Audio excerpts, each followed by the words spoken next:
Hello, good afternoon. Welcome to the Joy Newsroom. The news is live on the Joy News channel, DSTV channel 421 and GoTV channel 125 and across all our social media platforms. Coming up, a Ghana Statistical Service report reveals 1.5 million young people aged between 15 and 24 were not employed in school or under any training. We'll speak to a security analyst on the security implications.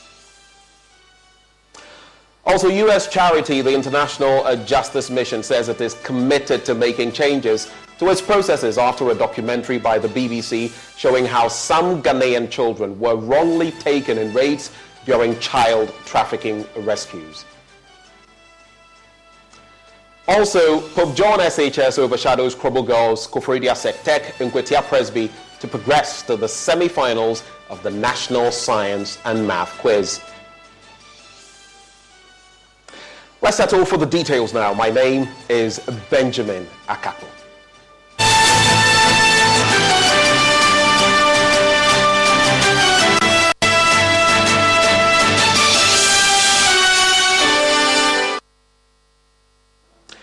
Thank you for staying. In our first story, the annual Household Income and Expenditure Survey 2022 third quarter labor statistics report has revealed that 1 in 4 young people in Ghana aged between 15 and 24 were not in education, employment, or training in 2022, totaling 1.5 million individuals.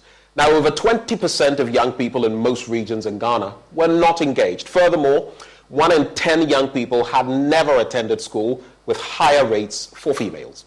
The unemployment rate for this age group was over 30% in 12 out of 16 regions, with females having a higher rate. Samuel Mbura joins with details of this report. Samuel, if you can hear me, what is the breakdown of this latest report? With the highest proportions of disengaged youth were Greater Accra, Ashanti, Eastern, and Central. The census also revealed that 1.4 million young people in that age group had never attended school, with higher percentages among females compared to males. Right. Regions such as Savannah, Northeast, Northern, Upper West, and Oti had significant numbers of young people who had never attended school. The unemployment rate for young people aged 15 to 24 was 32.8%, with higher rates for females compared to males. Several regions had unemployment rates over 30%, with the Upper West region and Western North being the highest. Well, Samuel Mbura, we're grateful for those details. Is there anything else you would like to add to cap off the conversation?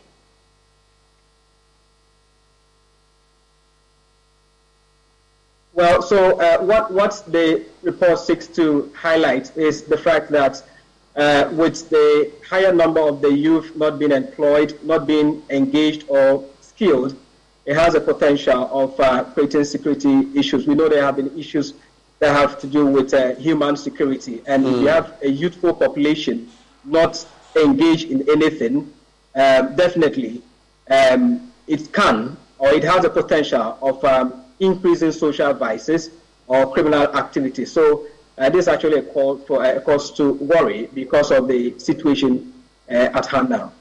Samuel Mbura, thank you very much for that report. And that leads us to our very next conversation, the security-related matters. Now, joining us via Zoom is security analyst Adib Sani. Mr. Sani, thank you so much for joining us. If 1.5 million young people aged between 15 and 24 are not in education, employment, and training, what for you are the security implications?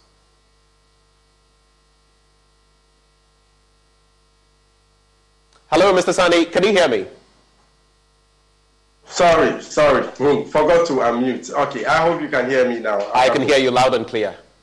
Wonderful. So I indicated that it comes with a plethora of security challenges, because the thing is, youth unemployment poses a major existential threat to the security of the state. It is very much part of the human insecurities that is driving young people especially into criminality. And as we speak, according to the Global Terrorism Index report published this year against last year, the West African subcontinent has become the global epicenter of terrorism. Global. And last year, after Afghanistan, Burkina Faso is the most impacted country so far as terrorism is concerned in the world, not in Africa. But we know that there was a power transfer and the issues with the Taliban taking over, etc. As a result, it is expected that this year, when the report is published next year, Burkina Faso might take precedence as the most affected country by terrorism globally, and that might also include Mali, and that poses a bit of a threat to us. And one of the ways terrorists, based on my studies I've done, I'm a terrorism and counterterrorism specialist, and we've done a lot of work in that area. One of the major issues has got to do with unemployment. Young people who are swayed by the terrorists, and they don't have to have active recruiters on the ground. Just on social media, they are able to get into the minds of young people who are jobless, whose future is uncertain, who feel marginalized, who feel cheated by the system. And that is a problem for us. And talk about internal security. We've had to contend with robberies and other crimes in the past. Now, I'm glad the narcotics law have been changed so that at least instead of having people go to prison for 10 years on marijuana charges, we can have them pay fines. But, we can have them pay fines instead. But young people are particularly vulnerable to incidents of criminality in the country. Organized criminals love to tap into young people who are already without jobs and are frustrated. So I must say, what is happening is a major national security issue. And like I always say it, anytime I have the opportunity, instead of us to rely hook, line, and sinker on militarization of, as a means to ensure security, or using the police, etc., we need to pay attention to the human insecurities. That is the major driver. Right. And one big component of it is youth unemployment. That's an interesting picture you paint, especially when you consider the latest reports, the UNDP, the Ghana Statistical Service, on multidimensional poverty. If you put it side by side with these, that it means that it's quite a recipe that we are sitting on, isn't it? Final words on this?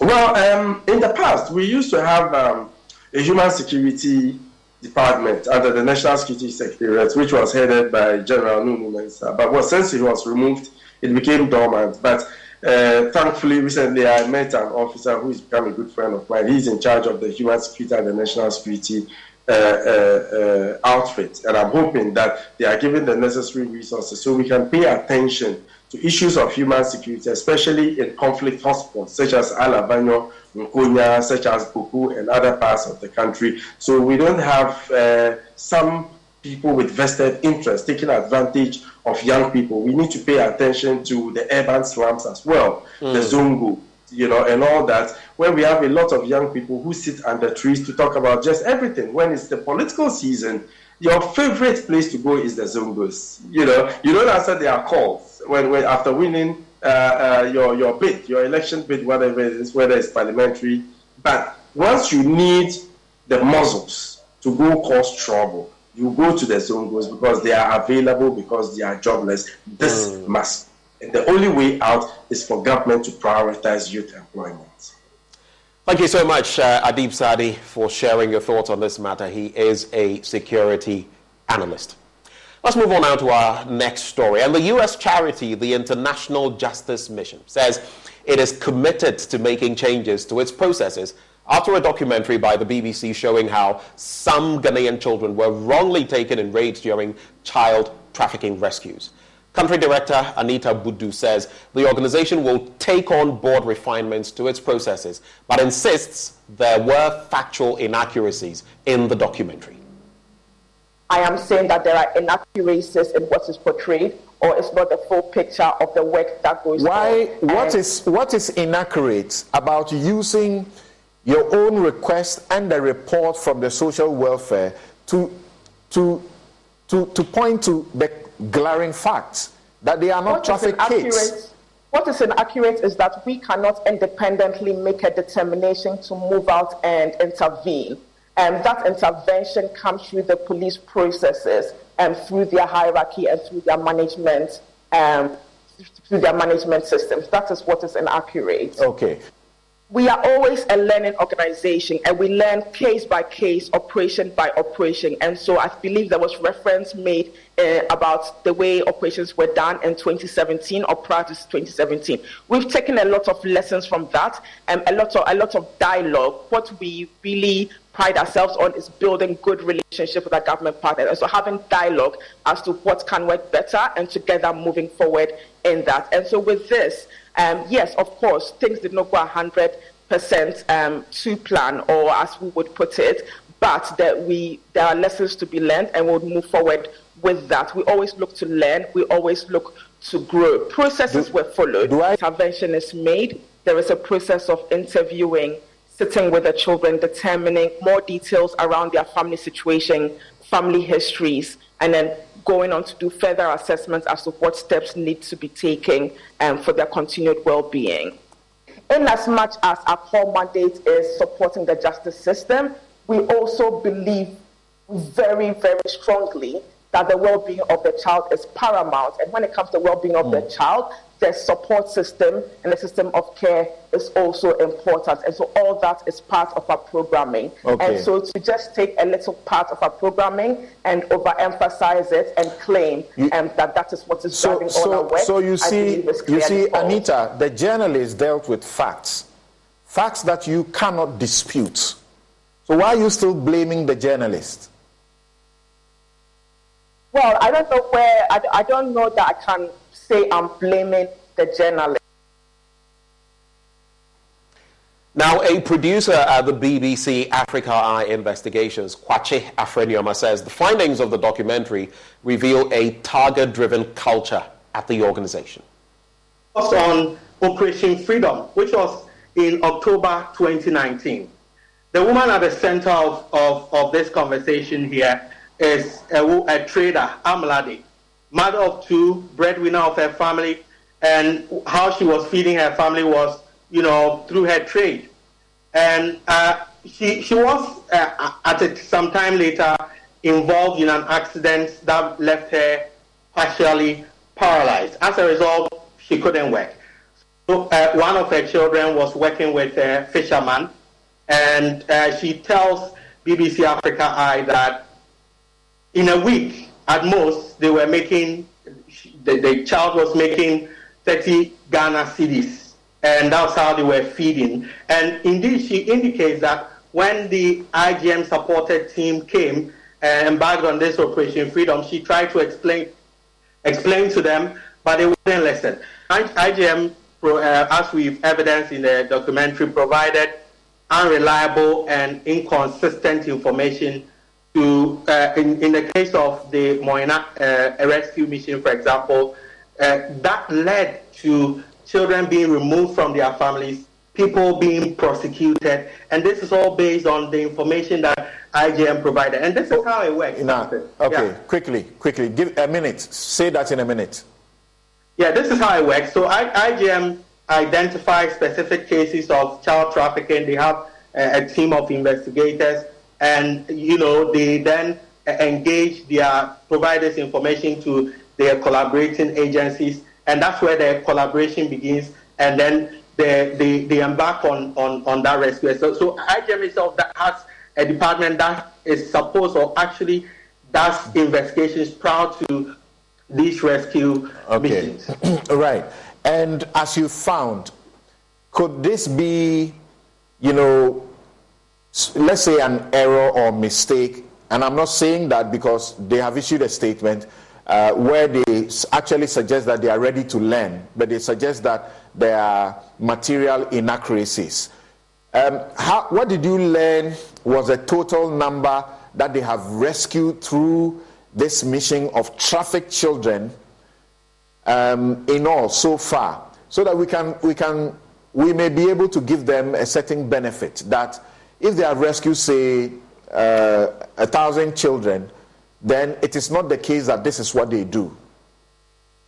All right, so our investigation, I'll be able to speak strictly to what is contained in this investigation. Our investigation, for example, the operation in Pala in 2017, IGM, this was sort of a mass swoop where over 100 children were picked up by IGM, and out of the over 100, only 20% were identified to be trafficked. That means that 80% were not trafficked. And this was in Pala and the surrounding fishing communities. And this is according to IGM's own data. And also in the exercises conducted in Moina and also in Echiaman from involving Amlade.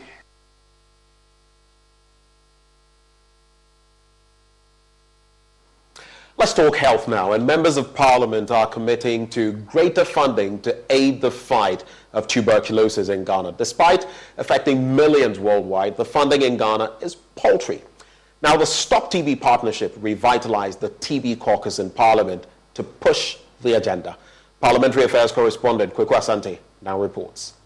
There is a major advocacy by the Stop TB partnership to put tuberculosis and its adverse impact on citizens' health and the country on the national agenda. The organization is seeking to revitalize the TB caucus of Parliament to push the agenda. At a meeting with the parliamentary group, it secured assurances of MPs to deepen the advocacy in the national interest. Dr. Ayew Efriye is chairman of the Health Committee of Parliament. We expect by the next 6 months or in a year to have a lot of members on the platform. Our ability to be very active also depends upon you, Dave. We need to work together, set agenda, get statements on the floor, do debates, and then where money is, we can agree to set another agenda there. From our national budget to anywhere, you have tacit and explicit understanding of all of us to see to as to make this sitting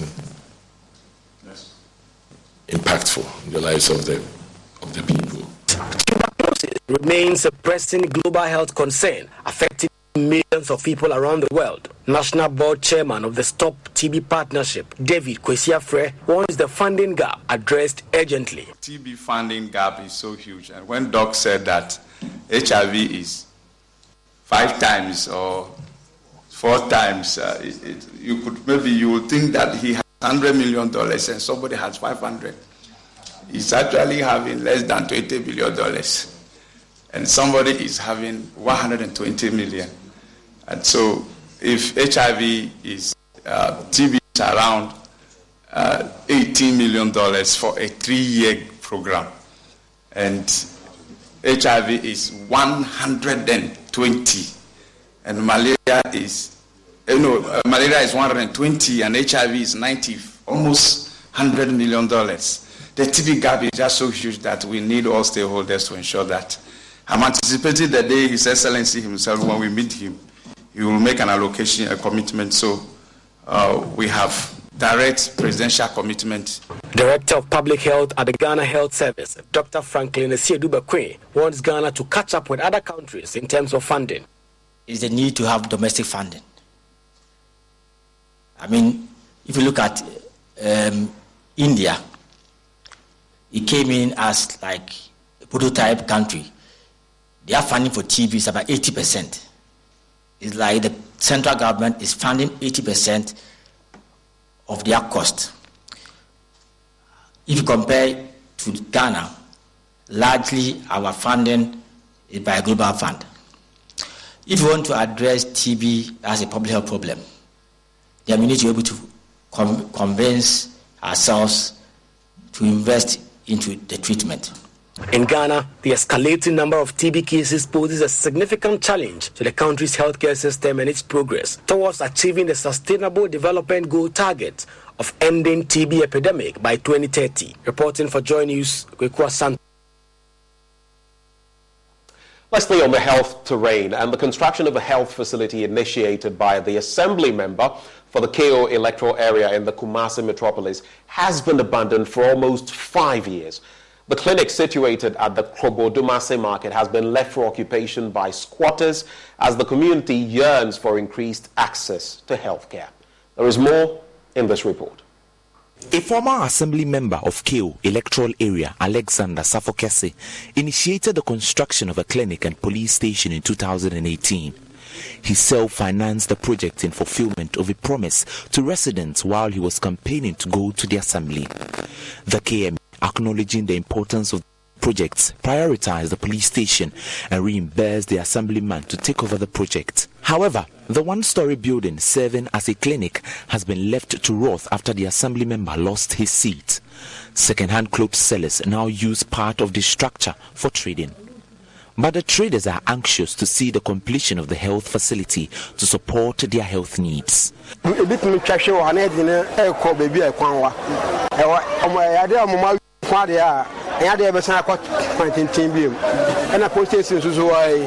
The risks involved in our operations is high. The hospital could have given us first aid. I don't think share the time in case serious. The abandoned clinic also serves as an apartment for some, and other food vendors have turned the space as a abode to prepare their food. A corn miller also occupies part of the structure for business, and at the back of the structure are scattered cooking utensils. The squatters say the rooms get flooded anytime it rains. They fear the building would collapse with no intervention.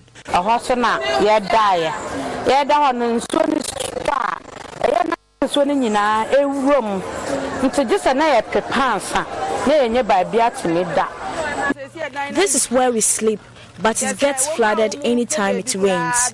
The building looks weak, and we fear for our lives.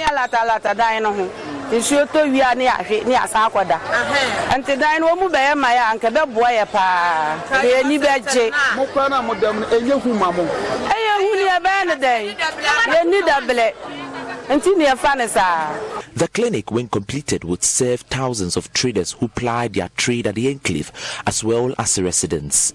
Some traders who spoke to Love News say completion of the facility will reduce the stress of access and health care at Menshia Government Hospital. Dr. Mensa Hospital, there's no hospital at Dr. Mensa.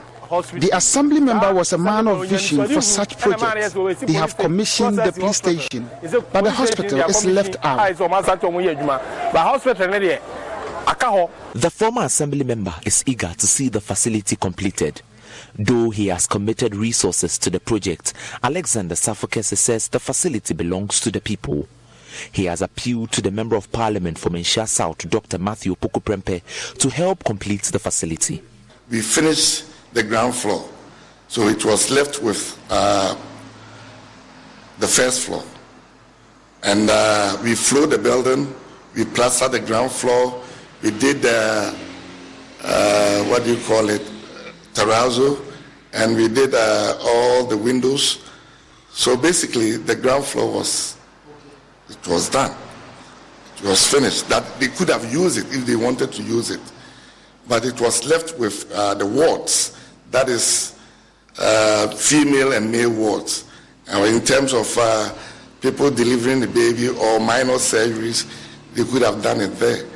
And it happens to be my own money, my own funding, and MP's funding too. So I urge the MP to come to my aid, or to the people's aid. It's not mine. It belongs to the people. Okay? It belongs to the KO, the people of KO, and for that matter, Menshia South, because everybody else can use it, and people coming to Menshia too. But I'm sure the MP would take care of it.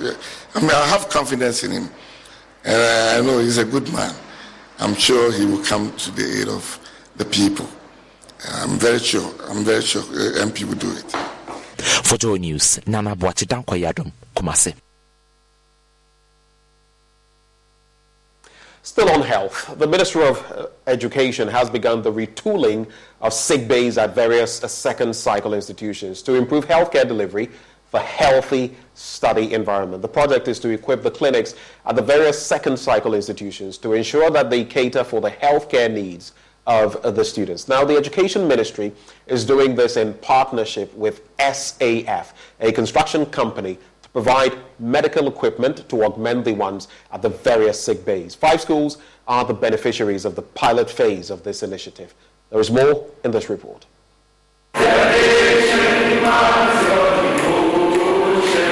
Ghana's Education Ministry has begun sick bays at senior high schools with the aim of improving the healthcare delivery on various campuses. As a result, the ministry has presented medical items including BP monitors, infrared thermometers, nebulizer, and rapid diagnostic test kits, among others, worth 200,000 Ghana cedis to 5 schools at a short ceremony to present the medical equipment to the piloted schools at Accra Academy.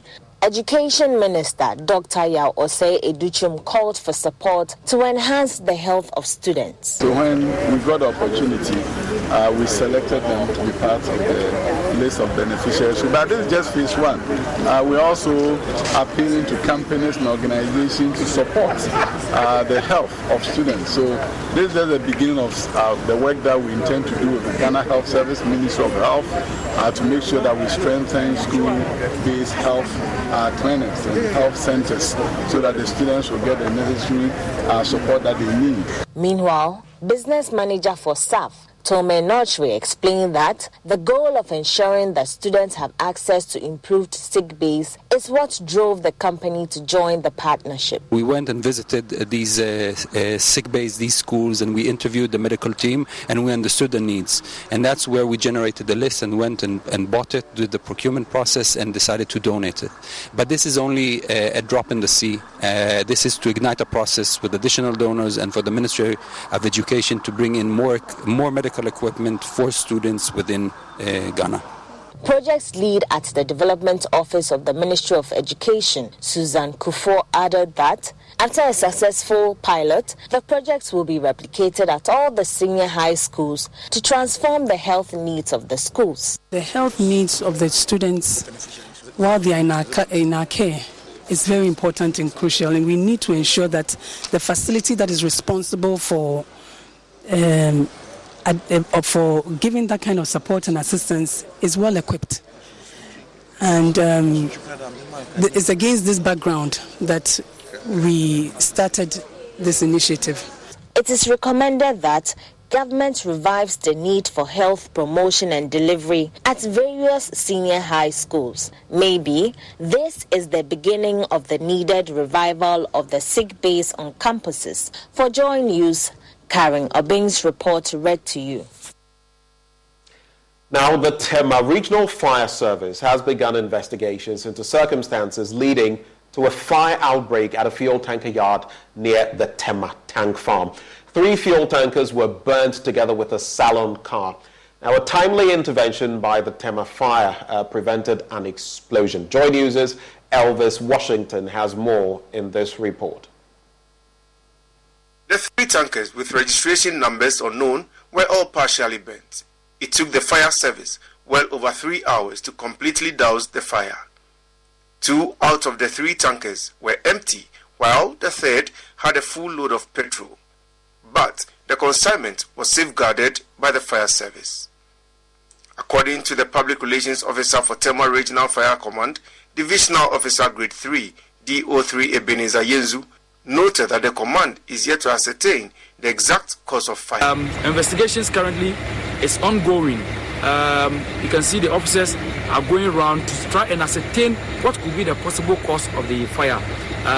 In the rightful time, when we are able to ascertain what brought about this fire, we'll be able to communicate to the general public what really transpired.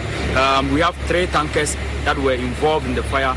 All are partially burnt, I must say, because the content in the other one, the one which is having the product, is salvaged, and it's a 54,000 liter vehicle.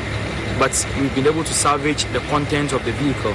But around 3 o'clock, that is where, around 3:35, that's where we received the call. And quickly, around 3:47, our men were responded from the Tema Industrial Area Fire Station, and they requested for assistance from the other stations that are nearby.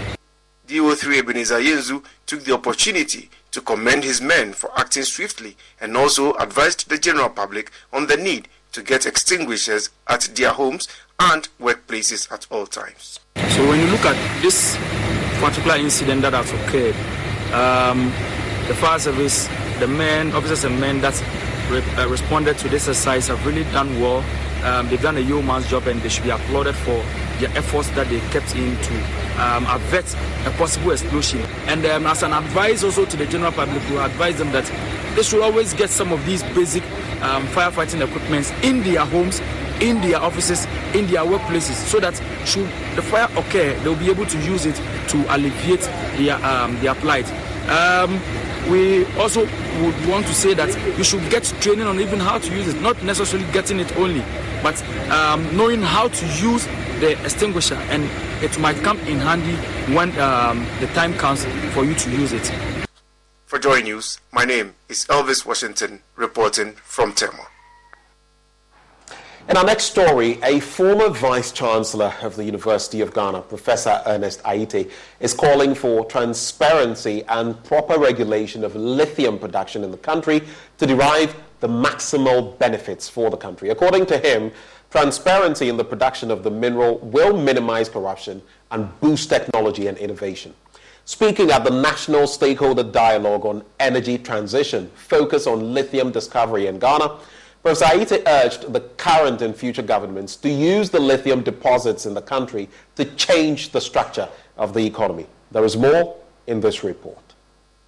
Ghana is blessed with abundant lithium deposits across the country, including the Infantiman district of the Central Region. The mineral is used in rechargeable batteries for mobile phones, laptops, digital cameras, and electric vehicles. Speaking at the Institute for Energy Security's organized workshop, the former Vice-Chancellor of the University of Ghana, Professor Aite, said the country must do everything possible to ensure that governance and regulatory structures are put in place to derive enormous benefits from the mineral. How do we ensure that this find is going to change the fortunes of those young men and women who walk around the magazine market? How do we ensure that? It's not easy. It's not going to be easy at all, but it is possible. Once we put our minds to it and think in a manner that is creative and think about all the different stakeholders that we need to bring together, we can do it. We can make sure that the lithium benefits not only the government of Ghana or the companies that are going to be investing, but also the chiefs and people of the whole area, and by extension to all Ghanaians. Speaking on preventing corruption in energy transition minerals supply chain, Dr. Alex Ampabing, senior economic analyst, expressed concerns about the country's fiscal regime with respect to mining. He called for the limitation of opportunity for corruption. We've been mining in Ghana for maybe over 100 years. How up to date are our fiscal regimes? The current mining regulations, will they be fit for purpose considering the role lithium is going to play in Ghana?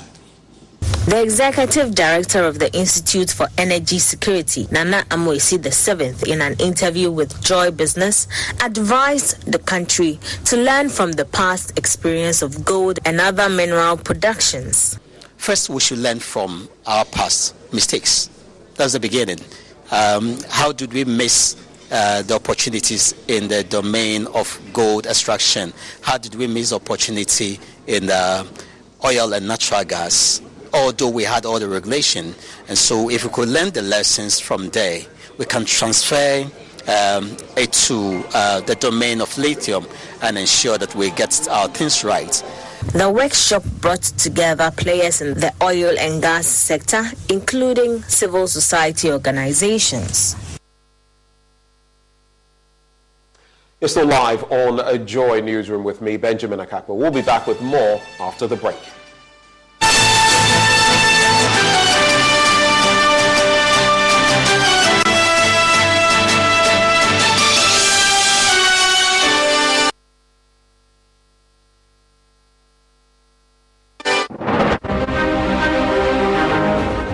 good morning. Welcome to Joy News Desk. My name is Aisha Ibrahim.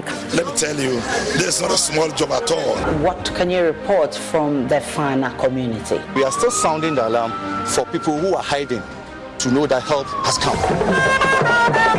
The board is supposed to be meeting this morning to deliberate on this nominee. Yes, this problem has been recurring over time. The people have invested the fruits of their excellence, and you want to throw it away because you think you can. No, it's not lawful for him to do it, period. What's the basis that these financial assurances will be giving latest today? If you follow what had transpired over the week, we got the information when the president addressed the May Day celebration, indicating that China is going to come on board.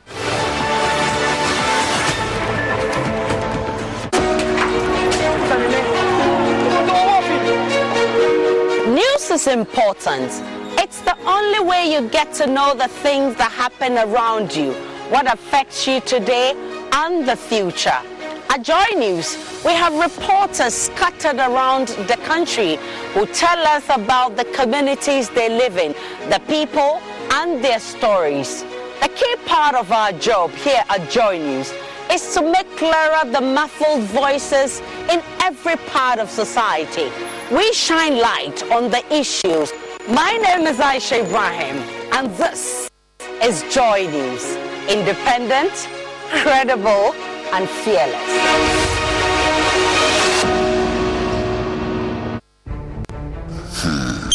How do I acquire a litigation-free land or property in this country? Should I buy a house or go through the building process? If I should buy, what are the critical stages and pitfalls? If I should build, how do I get started? Registration of land, who can help me? Can I just draw my own plan and build? What are the steps in getting a building permit? Rising cost of building materials. Any other options? These artisans' class seems to be ripping me off my money. What can I do? For this and other building-related issues, join Emmanuel Owusu-Ansah on The Pyramid Show every Sunday from 3 p.m. to 4 p.m. on your favorite channel, Joy News Television.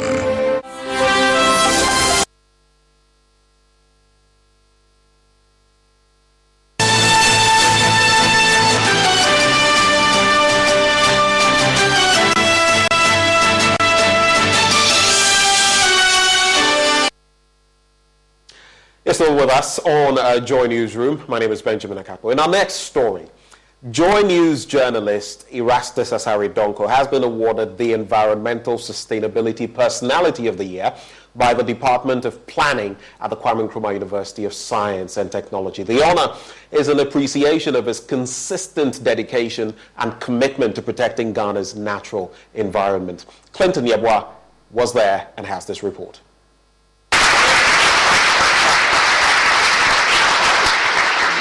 Students and faculty members gathered to witness the celebration of Erastus Asare Donko at a symposium by the Department of Planning of the KNUST's College of Arts and Built Environment. Erastus's investigative report, Distraction for Gold, has been described as insightful in uncovering the environmental havoc of the prevailing illegal mining activities in the country. According to Professor Clifford Amuako, the head of Department of Planning, Erastus deserves to be applauded for his bravery. He commended the steadfastness of the journalist despite victimization from perpetrators of environmental crime. The committee came out with a report that Mr. Asare Donko is far ahead in terms of reporting on environmental issues and critical discussions and policy conversation in the country. We think that he has done so well, sometimes tackling issues that are very dangerous, politically very volatile, but reporting bravely with a lot of confidence and courage, and we think that he deserves to be applauded. When young people, as Mr. Asare Donko has done, join the fight and are strong and brave enough to sell the story, to come out boldly to speak up and engineer conversation around the topic, maybe, and just maybe, we are likely to have some of these political power blocks or power people who are behind this to begin to feel ashamed. Erastus expressed gratitude for the recognition and admonished corporate entities to join in the battle to fight the growing canker. It's really an honor, and I do appreciate it. I would say thank you to the Department of Planning and all the student associations who deemed it fit to give me this award. I must say that our very existence, our resources that we should be planning and managing sustainably so that the nation can benefit, so that our children's children, the future generation, will witness and take advantage of, is being plundered and destroyed permanently. In fact, it is our duty, it is all our responsibility, each one of us, including academia, to take charge and bring it to the fore and demand that we stop what is going on at the moment and preserve these resources. Recognition forms part of the department's symposium themed the role of professional planner in addressing Ghana's economic crisis. Reporting for Joy News, Clay. Congratulations once more to Erastus Asare-Donkor. Now, public relations officers have been advised to take advantage of the growing social media craze to enhance their work. Speaking to Joy News on the sidelines of this year's annual thought leadership discussion organized by the Global Media Alliance, Director of the Ministry of Information, Charlotte Morganesiere, stressed that how the new media had the potential of controlling the narrative. PR is not a tool for manipulation and deception. It depends on how you use a tool.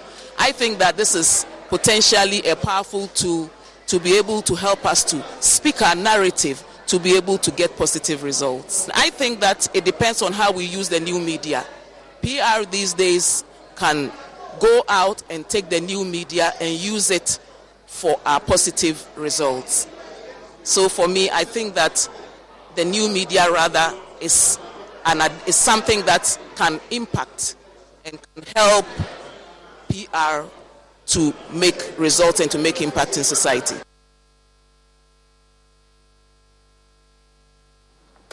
Chief Director of the Global Media Alliance, Emma Wenane, touched on the need to do away with the perception that public relations practitioners were only known for solving crises in institutions rather than attending to other important engagements such as reputation management and brand awareness. PR is a lot of things, and maybe issues management, let me call it that, is part of PR. It's not the only thing, because we relate with stakeholders. There's stakeholder engagement, there's reputation management, there's now issues management, there's a brand awareness, which is a lot of PR. But because negative news sells, I think a lot of PR people are only known when it comes to how are we able to solve a particular crisis, and that's when you appreciate the work of PR. Let's head to the courts now. And Attorney General Godfrey Abuadame has accused Asin North Member of Parliament James Jachikwason of deploying legal processes to delay his criminal trial. This comes in the wake of multiple applications filed by the legislator, including one at the Supreme Court asking that the case be put on hold.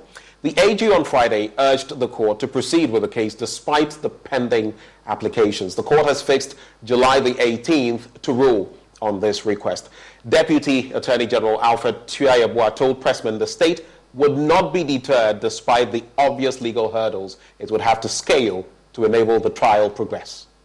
We came to court this morning only to be told that the accused person through his counsel had filed an application, one, at the Court of Appeal seeking to stay proceedings, and then two, an application at the Supreme Court seeking to quash and prohibit the judge from hearing the matter.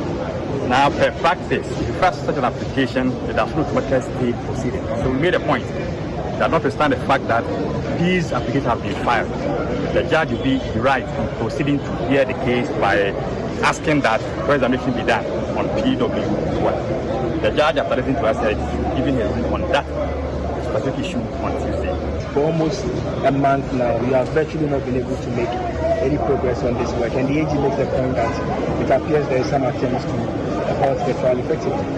That's the point. There's an attempt to delay proceedings through the legal process, which you will say fine. It's within their right to use the legal process to fight their cause. But that doesn't mean that when they file such applications, the court must wait for them for the applications to move at the appellate court or at the Supreme Court. So we are concerned about that. But we are ready. If I told you last week, we come to court to speak law. This morning, we are speaking law in court. Tuesday, we know what the judge will say, whether the judge will agree with us or disagree with us. Now, former Majority Leader Cletus Avoka is leading a fierce opposition to efforts to repeal the death penalty. Under Ghanaian law, the offense of murder carries the death penalty, but since 1992, no convicted murderer has been killed. Cletus Avoka says the argument in support of the reform is porous. We will hear from him shortly. First, though, listen to a sponsor of the private members' bill seeking to amend the law, MP for Medina, Francis Xavier Sosu, on why this change is necessary. Mr. Speaker, the very last execution in Ghana happened on the 17th of July, 1993, where 12 men were killed by firing squad. Mr. Speaker, the current position of Ghana is that we are abolitionists de facto, or abolitionists in practice. Mr. Speaker, this is so because since 1993 to date, Ghana has not signed a death warrant to execute anyone. Mr. Speaker, in these engagements, we have had several consensus. For example, a political consensus. A political consensus because the then administration of the NDC began this process, and as soon as this bill was laid in Parliament, the current government, led by His Excellency Nana Addo Dankwa Akufo-Addo, also has openly endorsed the position of the bill. And this year, the President voted at the UN in favor of the resolution to end the use of death penalty. All the consensus that we have built over the years supports the fact that it is time for Ghana to amend its laws so that it can align with our practices. Well, his bill has received support from Parliament's Constitutional and Legal Affairs Committee, which has recommended the passage of the bill. Bernard Ahiafo is ranking member on that committee. Life lost can never be regained. And there is a judicial principle of it's better you leave 99% guilty person free than to convict one innocent person. Assuming the death penalty is carried out, it means the person is going to be executed to death by either hanging or firing squad. Committee is recommending to the House to adopt its report and pass the death penalty bill into law. Death penalty should be replaced with life imprisonment. The responsibility now rests on Parliament to take the necessary actions.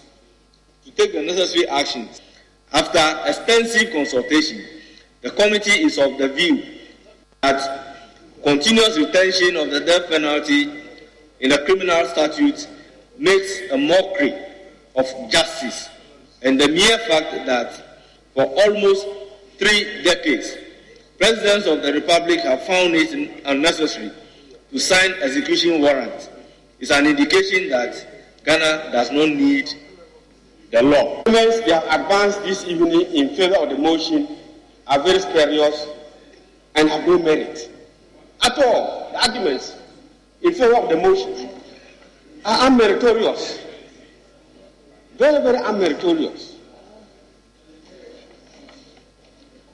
Besides that, Mr. Speaker, it's a very lopsided argument that they have advanced this evening. They have not addressed the two sides of the coin. Mr. Speaker, this issue, the first point that they canvass is the point of uncertainty, judicial uncertainty. What is perfect on this earth that we think that the judiciary should have been perfect? What is perfect? 2 a.m., an intruder comes into my house. He climbs a ladder. He goes to look for a ladder that comes into my house. Climbs up, breaks open my door and window, then kills me. Or if before then, he would have raped my wife, my partner lying with me. While I'm looking at it, he's raping my wife. Then, as if that is not enough, he takes my life and he kills me. Then this man has human rights. He has a human right. I have no human right. He should come and take my life within 30 minutes. He has truncated me to the next one. I have no right. And he has a right to live. What right? What right, Mr. Speaker? Please. Honorable member.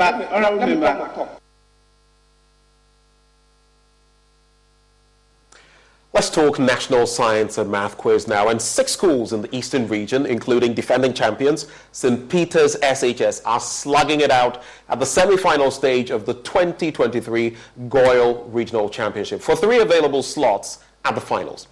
Now, in what came as a surprise to many, Ofori-Penning SHS came from behind to kick out Ibri Girls SHS to progress to the next round of the competition.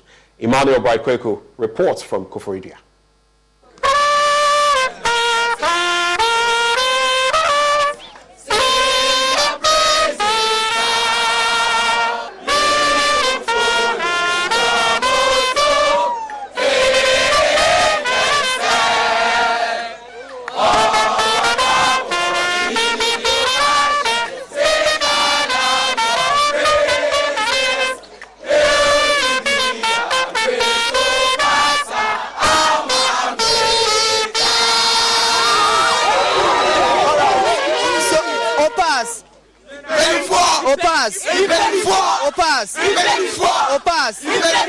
So these are the students from Ofori-Penning Senior High School, and they just boot out Ibri Girls. Ibri Girls was leading them by some points during the first and second round. They managed to overturn the contest during the third round and led them with some 4 points. And then today they are living here as the qualifiers, or they have qualified to the semi-final stage. How did you feel on stage? I know, I think there's first or second round, you got some 4 points, and that was a bit down for you. How did you feel?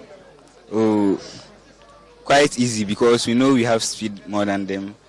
Yeah. You are saying it was quite easy. Hey, some of you weren't easy at all. We know that, but you know, the first one, maybe it's a lack, but the speed race can determine some things, and also the true of us. So there was hope. I think the two of us did magic for you. Oh, that slightly. Sure, because that's when you were able to overcome Ibri Girls. Yeah, but not much. 2015 we are the quarterfinals, and anytime we meet Ibri Presby Secondary Technical, either they kick us out or we kick them. For Ibri Girls, they were not part of my border. It was one of my dreams as in Opas. I was always waiting for us to reach this stage, and then by God's grace we are here. We are hoping to go far in this competition. So this is your dream? Is a dream come true for you? Yes, one of my dream come true. Sure. Pescoba. So these are the guys from St. Peter's SHS. Pope Jones, they told me they will kill you, they will massacre you. Frankly speaking, they are not our size, and they should be ready. We are going to decompose them. Oh, frankly speaking, they will not exist in the universe again. And the next time when we are calling for regionals, when they hear St. Peter's, in fact, they won't want to come again. They won't want to come again at all. We are going to give them over 40-point gap. And is it happening tomorrow, or just when is this 40 gap happening? When it comes, you know. It will come tomorrow live, and 40-point gap, and they will end up being negative zone. Speed race, do not even pick one. I'm telling you, here. We show working, and that is what we mean by Enyekasa. Well, we do have an update from the Eastern region. Emmanuel Bright-Kweku is still on the ground. Emmanuel, what's the latest from the Eastern region?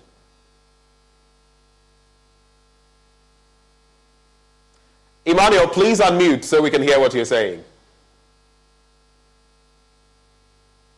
Hello, Benjamin. Can you hear me? I can hear you now. Please go ahead. So, Benjamin, we just ended the semi-final contest, the second contest for the semi-finals. And we saw St. Peter's joining in the finals and they will clash with Pope John's. As you can see behind me, they are ready for action. And then also we have a second or a third school joining to the semi-finals. That is in Kwakwa State College.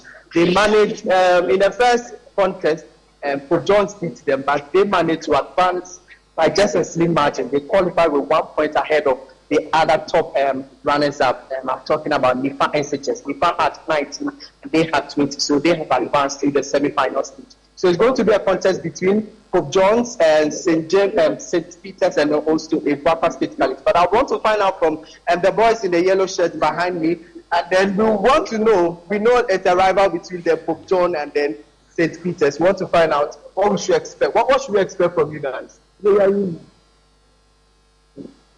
We are winning the contest. We are winning. Are you sure? Yes. We are winning. Yes. Like 40 something. So what happened to them? Yesterday they told me you people, you know, if it gets the speed with none of the person. That's what they told you. Let's wait and watch. Okay, so you was this year, what will happen to them? You are coming for them. You win. Yes. And that will be a history for you because I think you've not won it. Yes. No, we won. Before. They are having like three championships. Yes. It's a revenge. Yes. Come back.